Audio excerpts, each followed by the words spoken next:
Rini with the Welcome Home team, and we are live out and about at the Hackensack Chamber of Commerce offices on Moore Street with Executive Director Lauren Zisa. Hi everyone, thank you for having me. Thanks for coming, Laura. It is so nice to be here with you. Laura's energy is infectious, and she's one of those bright spots during this whole year that I've held on to. So anyway, give us a little history of the Hackensack Chamber of Commerce. Sure, so the Hackensack Regional Chamber of Commerce started in 1933. And at that time, business owners in the area were all members of the Chamber of Commerce. That's how they met each other. That's just how they did business. It was a much smaller group, and each town had their own chamber. Today, chambers are more regional, so we represent 7 of the surrounding towns here, and we represent any kind of business that wants to do more business in our area. So tell us a little about that range of businesses. Okay, so our businesses that are members, they don't have to be from our towns. They can be from anywhere in the area, and they range from mom and pops with one member, in their business, all the way up to Hackensack University Medical Center, Verizon, PSE&G. So what we find with our chamber, which is pretty cool, is the smaller businesses have the opportunity to network with the larger businesses. And you never know, those larger businesses may just need someone like you and me with a special skill set. Tell us a little about you and how you came to be involved in the chamber. Sure. So in 2003, I was 23 years old. Shows how old I am right now. And I started a newspaper. And I knew very little about what I was getting myself into. And so my father said the way to grow your business is to get involved with the Chamber of Commerce.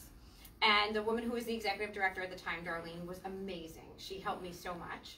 And so she really helped me get involved in the Hackensack community. And so I got on the board of directors here, and then 11 years later, I was closing that newspaper and deciding what to do. I had a couple of kids, and I had to decide what was the next step. And Darlene said to me, I'm retiring, and this is the perfect job, for you in your sort of in-between. That was 6 years ago, and I'm still here. It's not an in-between, but it's kept me very busy all year long. Yeah. So. Pre-pandemic, yes, Hackensack Chamber, event after event. Yes. In person, lots of getting together. Yes. Then the pandemic hits. How have you pivoted during this time? Clearly things have changed. In March, when this all started, we had an awful lot on the calendar. We were doing a night at the races, an in-person gala. We were doing beefsteaks and many, many networking events with hundreds and hundreds of people expected. And then all of a sudden we stopped. And it took me a little while to wrap my head around what was happening. So some others may have been quicker to virtual than we were, but we've gotten there. We now do our networking. I know you're part of the women's committee. We do our networkings online on Zoom. We do all of our committee meetings on Zoom. Last night, we did a salsa and networking, which was a lot of fun with one of our brand new businesses in town, Jean-Michel's. And they taught us to salsa. A little different take on networking, but it was a lot of fun. And then on Monday, we're doing a virtual wine tasting. You go buy the wine, and then the educated grape walks us through the wines we've purchased. So that's a lot of fun. So we're pivoting. I mean, we're trying to be flexible and make it work and get our businesses together, even if it's a little different from what we're used to. Yeah. Now, you have done a couple of in-person events. Bold moves. I applaud you for that. We tried. Tell us about those. So when things were calm, in September and October, we were able to have in-person events. Our biggest fundraiser of the year is our gala in September. We have it every September. We honor somebody wonderful or a couple of somebodies. And this year we were honoring Dave Hollenbach from PSE&G, and he is amazing.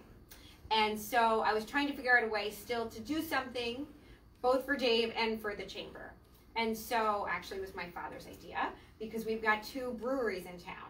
It's a little different than our normal gala with cocktail dresses and everything, but these 2 breweries have outside areas. Yeah. And so we were able to have 2 groups of people, one in each place, and then we switched. And people were respectful, and we all followed the rules, but we had a great time, and we actually sold it out. And then in October, we had our general membership breakfast, where we just get our current members together. We talk about what the chamber is doing. It kind of serves as an annual meeting. That was outside at Stony Hill Inn, and it was fantastic. Yes, Again, it was. people were respectful. Stony was great to work with. You know, we just made it work.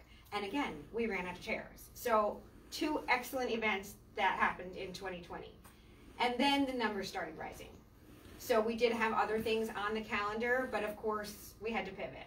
And so that's where the salsa came from and the wine tasting. And so although I really wish we were in person, that's the way we're all used to doing business, we're adapting. Yeah, yeah. So tell us about the businesses in the chamber right now. Shrinking, growing?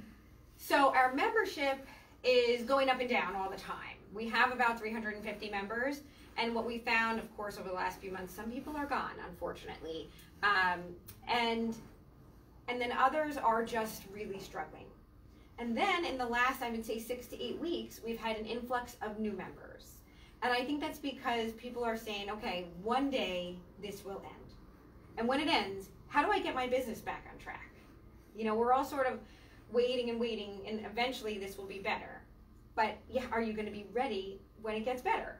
So I think people are getting ready, getting their business together, thinking about what are they going to do for 21, and you know, we're ready for them. Super. We're planning. Yeah, super. Yeah. So, and I have to say, I applaud your enthusiasm, your stick-to-itiveness, and you are a beacon for a lot of businesses. You know, you're not sitting back and waiting in the corner. Certainly not. Just moving ahead. But we're trying. And some of the things we come up with work and some don't, but we have to try. We have to keep working for our businesses as much as we can. Super. So, a message for the audience. Well, I would say the message for the chamber, or from the chamber, is that we're here for you. We're here virtually. We're working very closely with the county government and government agencies, trying to marry those that are looking for jobs with businesses that are looking for employees. We're working to help people find the grants they need. I mean, there's lots of organizations out there, and we're just trying to sort of put them all together. As a matter of fact, Dave Hollenbeck is one of those people who's trying to help kind of get groups together so that whether it's today when we're in this sort of strange limbo, or whether it's 2 months from now when we can get back to work, we're all ready to support the business community. Super. So, Hackensack Regional Chamber of Commerce Executive Director Lauren Zisa, they're here for you, and a great organization to be a part Thank of. you so much, Maria. Thank you. And thanks for being with us today. Absolutely.